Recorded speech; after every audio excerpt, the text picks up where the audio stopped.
darkness that was pursuing me was growing stronger, and it was taking over everything in its path.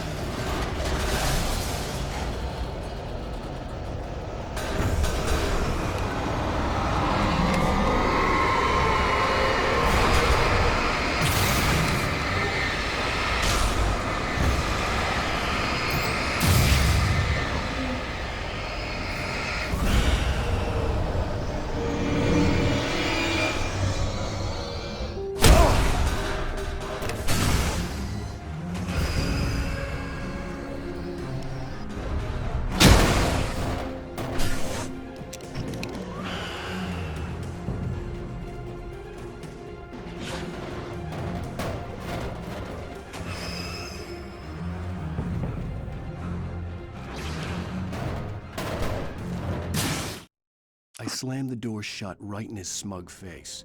He pleaded for me to open the door. True to form, the asshole actually thought I would obey.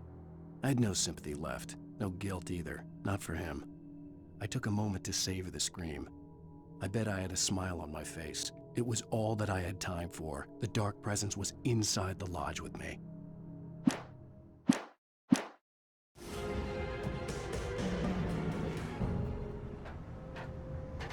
As a teenager, just starting to get interested in writing, Stephen King had been a source of inspiration to me.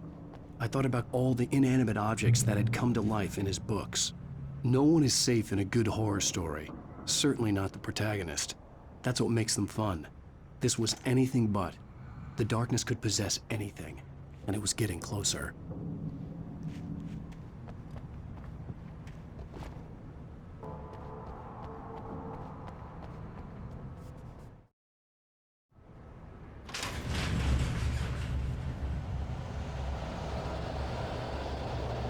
Did you call me?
We take the facts of our existence for granted, unaware that they are merely a thin veneer of desperate self-delusion, covering a vast cosmos of madness and horror. All too often, the stars are right. In Night Springs. Tonight's episode, a family occasion. Journalist Alvin Derleth's trip to study the local customs of an insular community in Night Springs has been less than successful. Until tonight. Well, I'm glad you changed your minds about this. Ancient customs, local mythology. My editor loves this kind of stuff. Well, Mr. Derleth, we don't want to feel like we're on exhibition. but you have demonstrated the seriousness of your intent. Oh, I am serious. Really, just do your thing. I'll stay out of your way and observe. Actually, I thought you could assist us. I'm afraid we are a man short. It would provide you with an intimate perspective. Could I really? Of course, Mr. Derleth. Well, I guess that's the least I... What would I have to do? Oh, here. Let me show you with a kiss.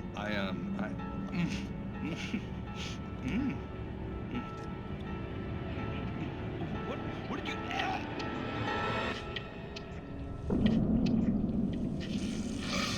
Oh, Mr. Derleth, you have well pleased Nixie Perka, the dweller in flesh. Your body shall host his 1,000 young, and all shall be glory.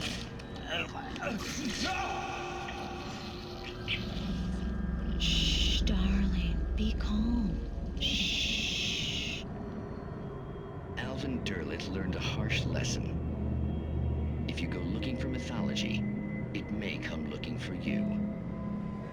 And such quests always bear fruit. Night Springs.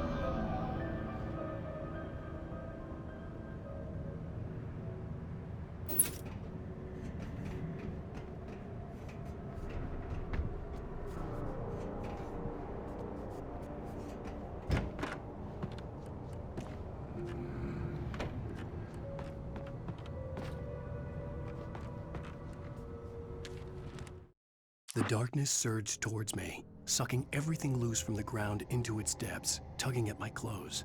I saw the flare the kidnapper had dropped and threw myself towards it just as I felt my feet leave the ground. The darkness embraced me with the force of a tornado. Somehow I managed to light the flare. The darkness roared and cast me away.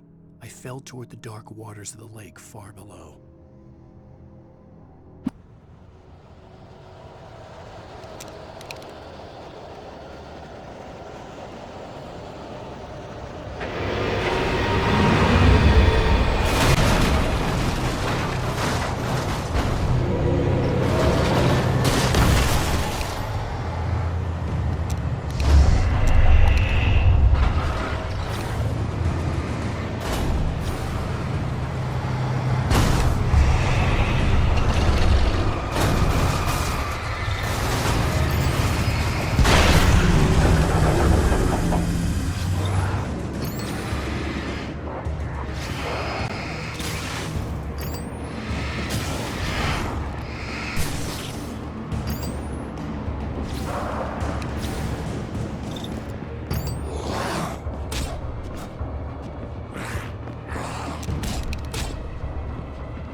I had never been this glad to see the sunrise.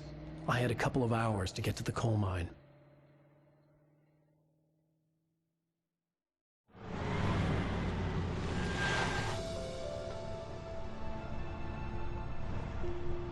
The coal mine wasn't far now.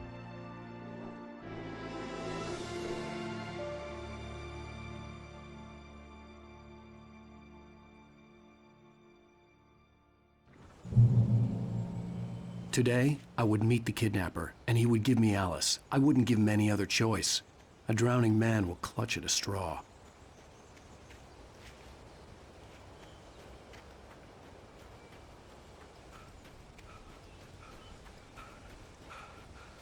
Even during daytime, I was being stalked.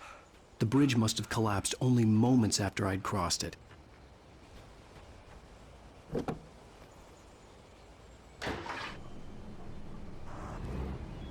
Little by little, without realizing it, I'd come to believe that the story in the manuscript was coming true. The current of its narrative had taken me deeper and deeper into dark waters. Alice had been taken from me. Barry was probably in jail. I was a fugitive from the FBI. The whole world taken over by the dark presence was trying to destroy me. It all felt real, but it matched a textbook case of insanity.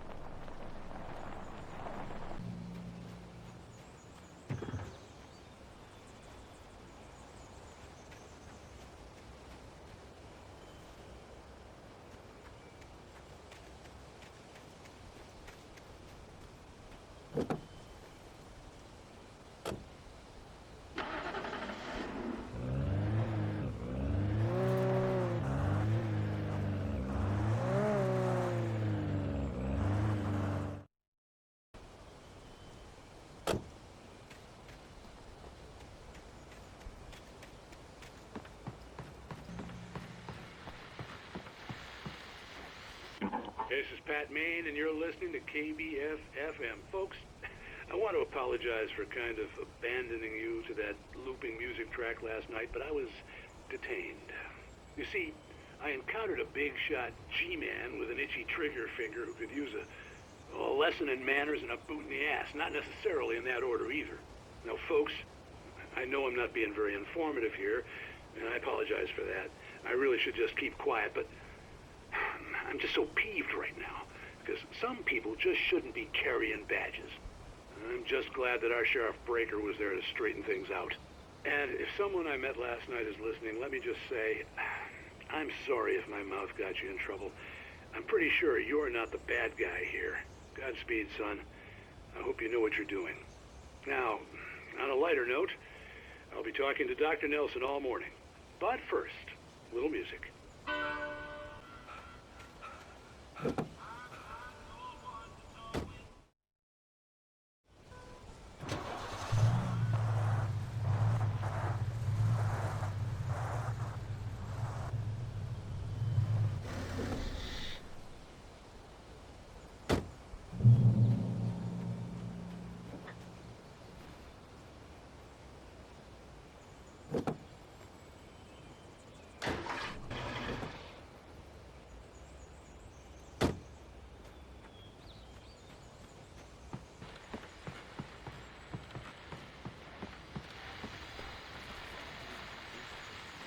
Welcome back to KBF-FM.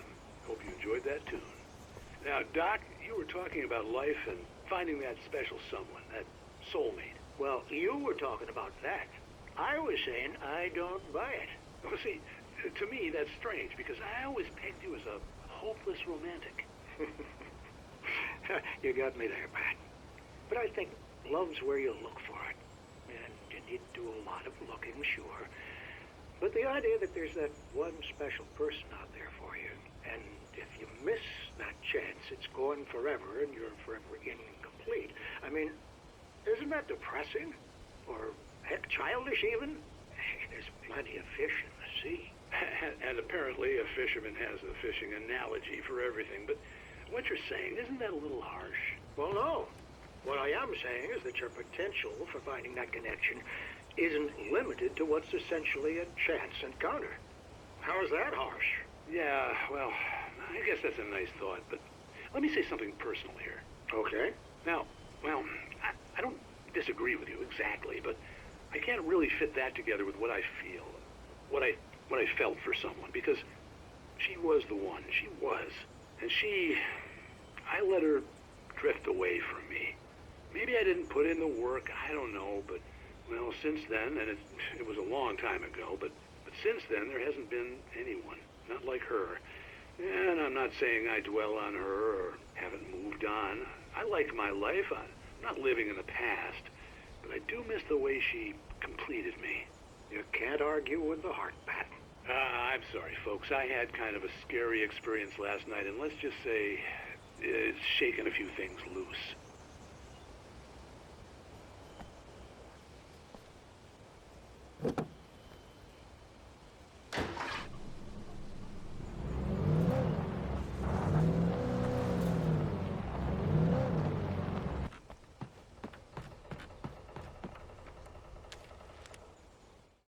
For Mott, spying on the writer on the ferry had been a disappointment. His boss had made Wake out to be something special, but Mott hadn't been impressed. He'd gotten a good long look at the wife, though, and he liked what he saw. Mott had fantasized about goading Wake into a fight, but it hadn't happened. Still, he'd get his chance to see if the writer had anything in him. He'd been promised as much.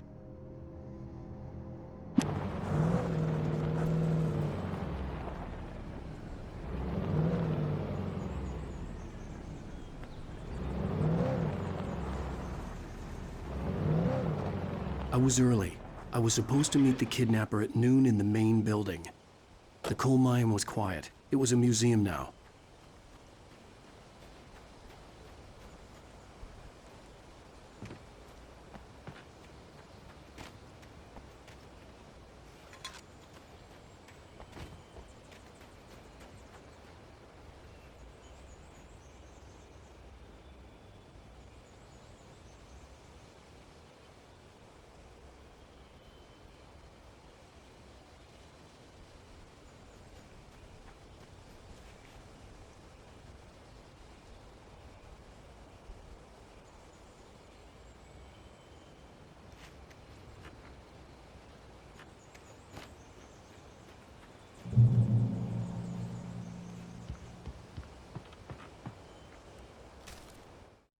With Nightingale gone and the night wind blowing in through the broken studio window, Maine stared at Sarah. The sheriff looked away.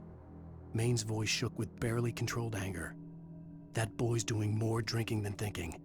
I hope you know what you're doing, Sarah. He's got a sickness in his eyes. You take my word for it. He wants Wake for a reason, and it's not for anything good.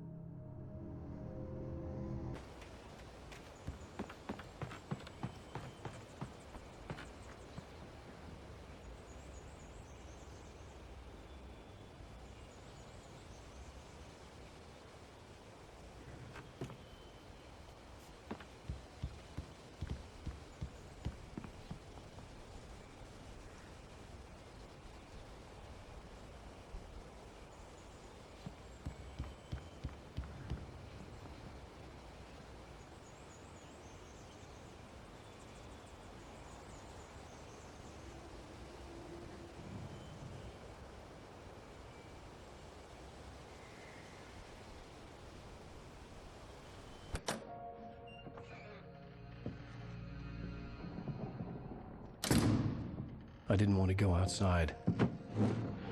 Cops had to be looking for me. The noon sun turned the place into a sauna. The day dragged on. Different scenarios ran through my mind. Ways of how I'd torture the kidnapper to get Alice back. Or the different horrible things he could have done to her. I imagined her dead. I had no way of knowing she was still alive. It was killing me. I was running on blind hope. It was all a waste of time. The bastard never showed up.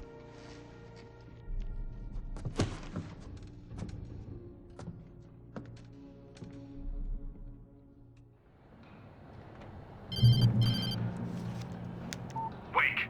Where the hell are you? Change of plans. You know where Mirror Peak is? It's a big mountain north of where you are. You follow the path from the mine, you can't miss it. There's a lookout point there. I'll be waiting. I'm through being jerked around You by want you. to see your wife alive? Because if you do, you better watch what you say to me. Do we understand each other? I want to talk to Alice. Yeah, and I want the manuscript. Don't keep me waiting, Wake. Hello? Hello? Ah! I'm gonna kill him. I had to get to Mirror Peak.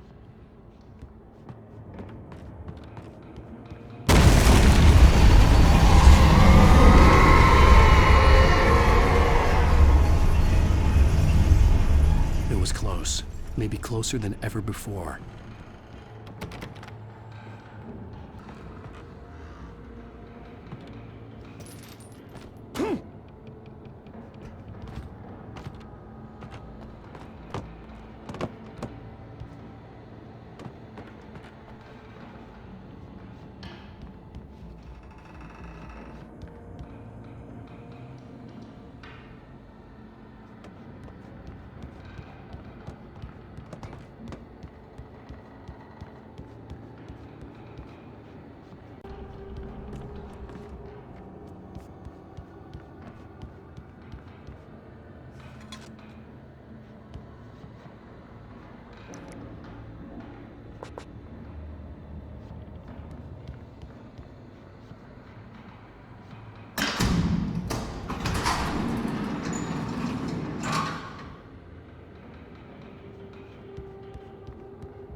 When Thomas Zane fell for Barbara Jagger, it happened fast. She was young, vibrant, and beautiful, full of life. He had never been a very happy man, and without any seeming effort, she had changed all that. Zane felt good for the first time in his life. Everything she did was another piece of a jigsaw puzzle he hadn't even known he'd been missing. And best of all, she made the words flow, strong and sharp. She was his muse.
The only way to reach the hillside ahead was to go through the building. I had to find a way to avoid electrocution.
I had no real plan. I was going to give the kidnapper all the manuscript pages I had for Alice. If that wasn't enough, I'd hold him at gunpoint and make him talk.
The dark presence was moving ahead of me in the same direction I was going. A cold feeling settled itself in the pit of my stomach. Was it going for Alice?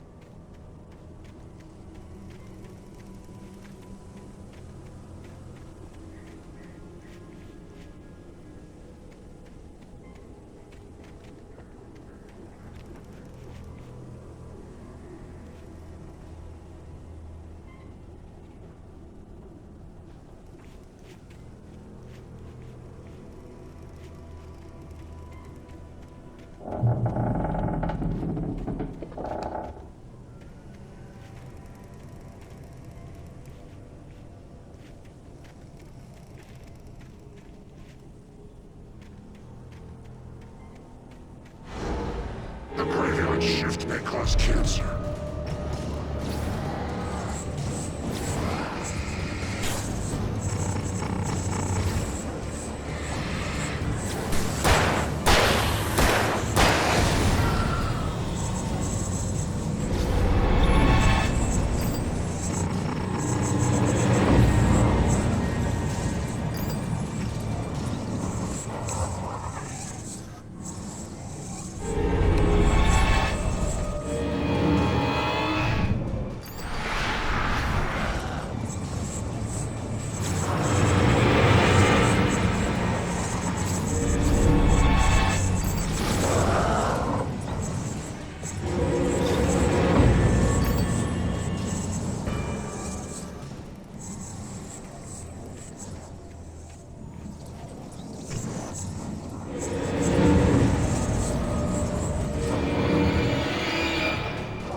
The place was dead, a ghost town. Had been for decades, maybe a century.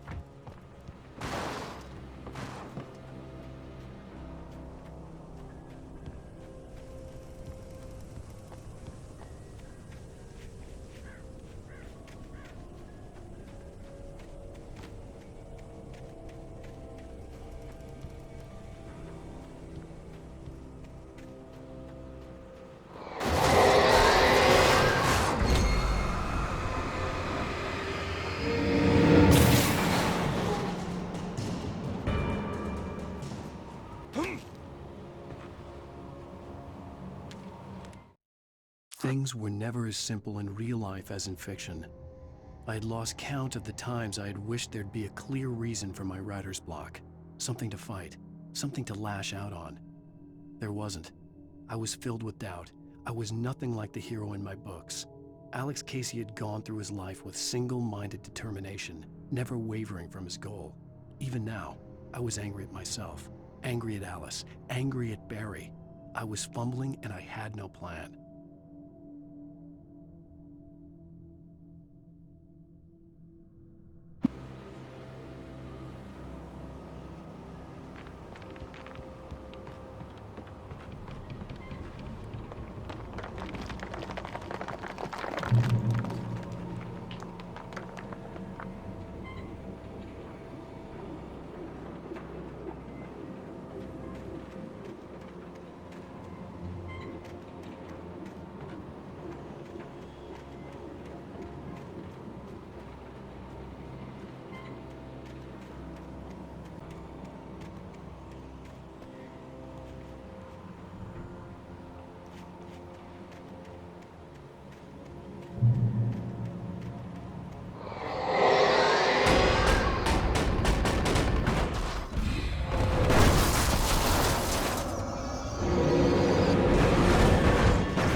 Anything outside of writing is a struggle.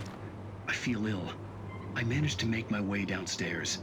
There's a shoebox filled with books and papers by Thomas Zane. It's very hard to focus, but I managed to read some of it. He's a poet, and a good one. He writes of muses and creators summoning fabulous things from a magic lake, using his powers to shape the world of a realm of gods and dreams and demons, dark things that wait for a chance to slip through, wearing the flesh of men as disguise. Zane writes about himself, his girlfriend being taken over by a dark presence, about growing scared of the lake. Zane believes it's a mirror to the gaping void of darkness above, where some Lovecraftian presence lurks. I crawl back upstairs. I'll borrow these things for my story. They ring true. They fit.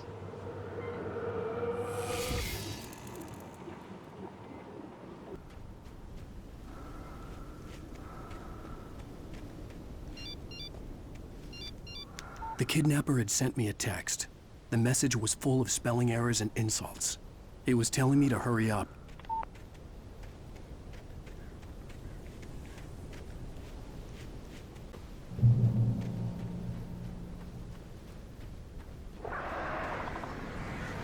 Birds.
Even behind the closed doors and curtains of his grimy room at the Majestic, the local motel, Nightingale could feel the locals' eyes on him, the unrelenting pressure of their judgment.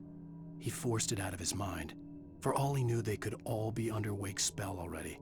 You do what you have to do to get the job done. He took comfort from the bottle in his hand. Please, he thought, just let me get through this.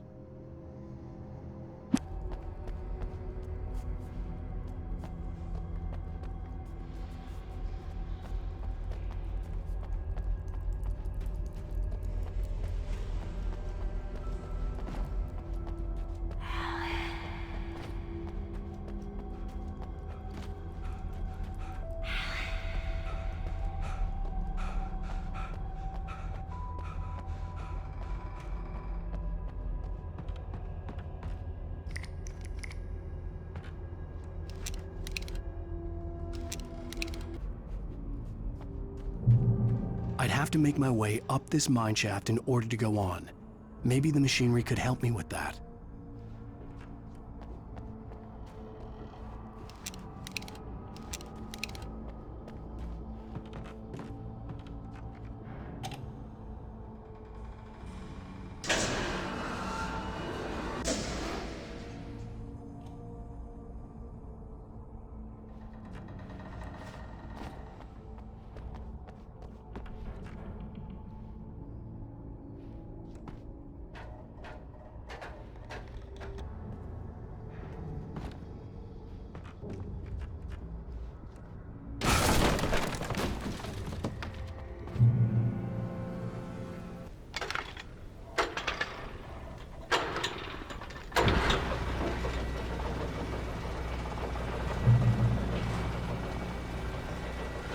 Great. Another cable car. Just great.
Maud had checked all of Stucky's rental cabins. There had been no sign of the Wakes. It was dark when he'd found their car parked at the end of the road by Cauldron Lake. It made no sense. They must have taken a wrong turn, but there was no sign of them, and the car had been there for hours already. Frustrated, Mott stood on the rotten ruin of the footbridge that had once led to Diver's Isle before it sank beneath the waves years ago. The boss wouldn't be happy.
I was close now.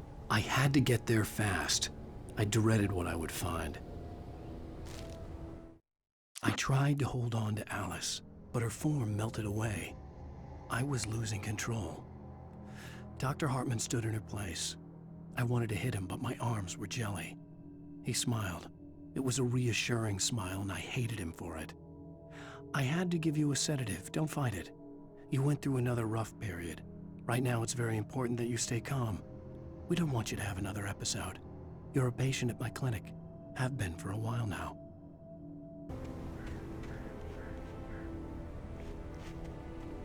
Wait! Are you? Wait! Hey, I'm here! I'm coming! No! Get away! Sorry. Please, leave.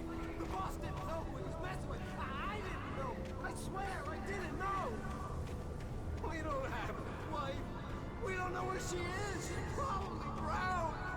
We just said we had her to make a play ball. You see? They got him writing for us. Please.